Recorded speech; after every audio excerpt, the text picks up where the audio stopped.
Olá, seja bem-vindo ao canal Empresa Flix. Vamos conversar um pouco sobre uma mudança muito séria no Simples Nacional, que está pegando todos os empresários de surpresa e que pode afetar drasticamente o seu negócio, se você não estiver preparado.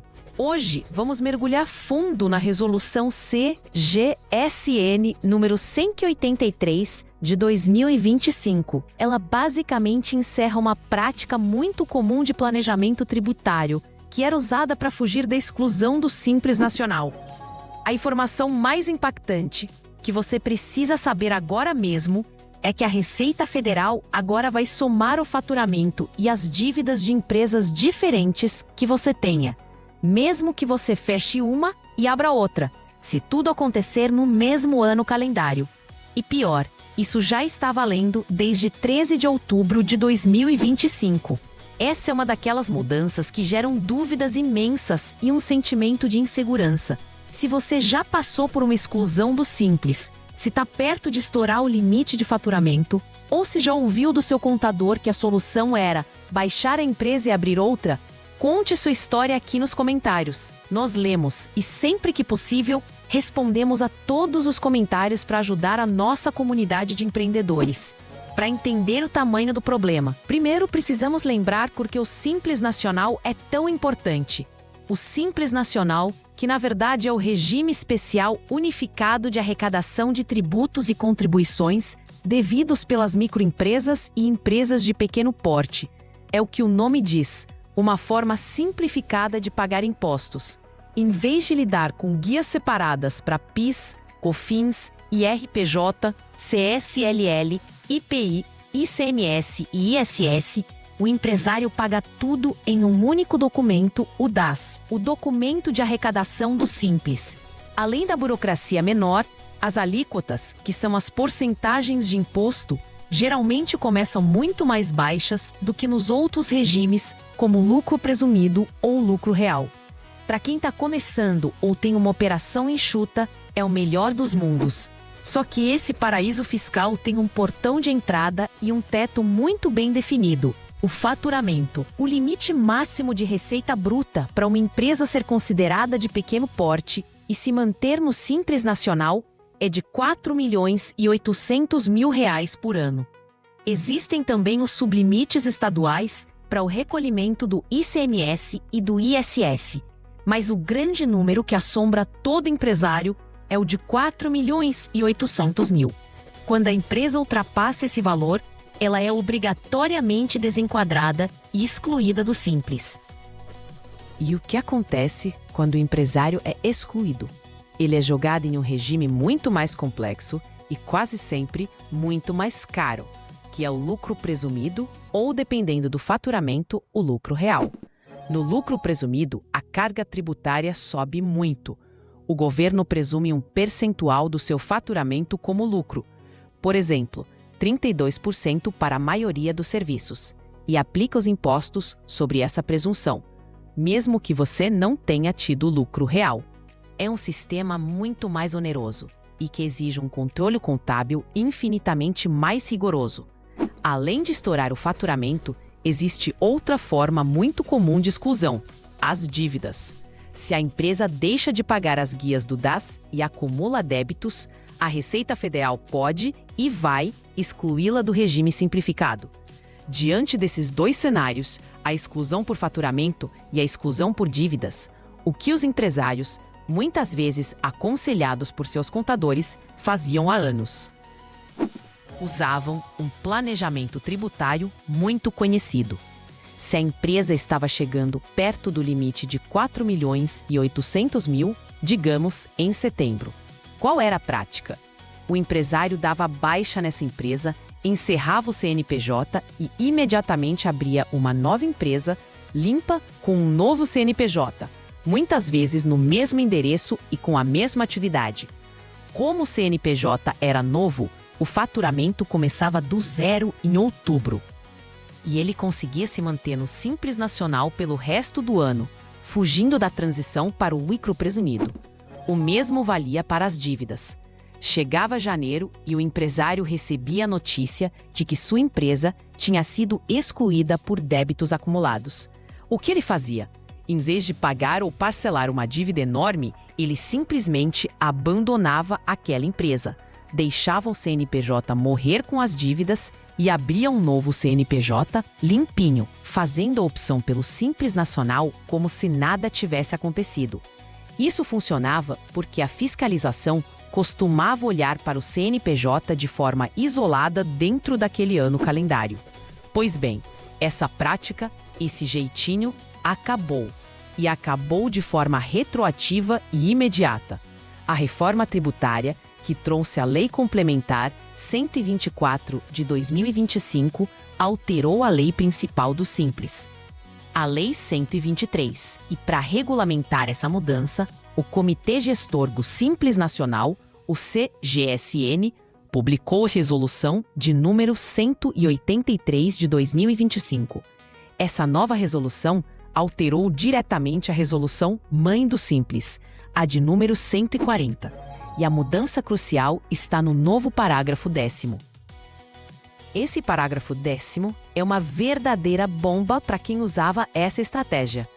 Ele diz, em resumo, que para fins de opção e permanência no Simples Nacional, devem ser considerados todas as atividades econômicas exercidas e toda a receita bruta recebida no mesmo ano calendário, e também todos os débitos tributários exigíveis, ainda que em inscrições cadastrais distintas. O que significa inscrições cadastrais distintas? Significa CNPJ diferentes. A chave mestra da Receita Federal deixou de ser o CNPJ e passou a ser o CPF do sócio. Vamos analisar o primeiro impacto, o do faturamento. Imagine que você tem a empresa A e em outubro ela já faturou R$4.500.000. Você está preocupado em estourar o limite de R$4.800.000. Pelo método antigo, você daria baixa na empresa A e abriria a empresa B em novembro. Em novembro e dezembro, a empresa B fatura R$500.000. Pela regra antiga, a empresa A faturou 4,5 milhões e a empresa B faturou 500 mil. Ambas, isoladamente, ficaram dentro do limite.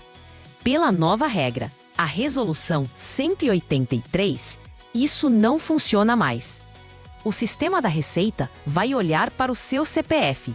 Ele vai ver que no mesmo ano calendário de 2025, o seu CPF foi responsável por R$4.500.000 de faturamento na empresa A e mais R$500.000 na empresa B. O sistema vai somar os dois. O seu faturamento global naquele ano foi de R$5 milhões. Resultado: você ultrapassou o limite de R$4.800.000. Ambas as empresas, a A e a B, serão excluídas do Simples Nacional. E você terá que pagar os impostos retroativamente pelo lucro presumido, com juros e multas. O planejamento que deveria salvar sua empresa, na verdade, criou uma dívida gigantesca. Agora, o segundo impacto, o das dívidas, que é igualmente grave. Imagine o cenário de janeiro de 2026. Você tem a empresa A, que foi excluída do Simples porque acumulou R$50.000 em débitos do DAS em 2025. Pela regra antiga, você daria baixa ou simplesmente abandonaria a empresa A. Em fevereiro de 2026, você abriria a empresa B, um CNPJ novo, e faria a opção pelo Simples Nacional. Pelo parágrafo 10º da nova resolução, isso também acabou. Quando você tentar optar pelo Simples com a empresa B, o sistema vai verificar o seu CPF. Ele vai identificar que você é o titular ou sócio da empresa A e que essa empresa possui débitos tributários exigíveis. O que é um débito exigível? É uma dívida que não está nem paga, nem parcelada, nem suspensa por decisão judicial. Como seu CPF está ligado a uma dívida exigível do Simples, a sua nova empresa, a empresa B, terá a opção pelo Simples Nacional indeferida. Ela não será aceita. Você será forçado a começar sua nova empresa Já no lucro presumido ou lucro real, que era exatamente o que você tentava evitar, a dívida agora segue o dono. Mas a mudança não para por aí. Há um terceiro impacto, talvez o mais sutil e perigoso, que está no mesmo parágrafo 10º. A regra diz que a soma vale para inscrições cadastrais distintas, ou na qualidade de contribuinte individual. Contribuinte individual é basicamente o profissional autônomo.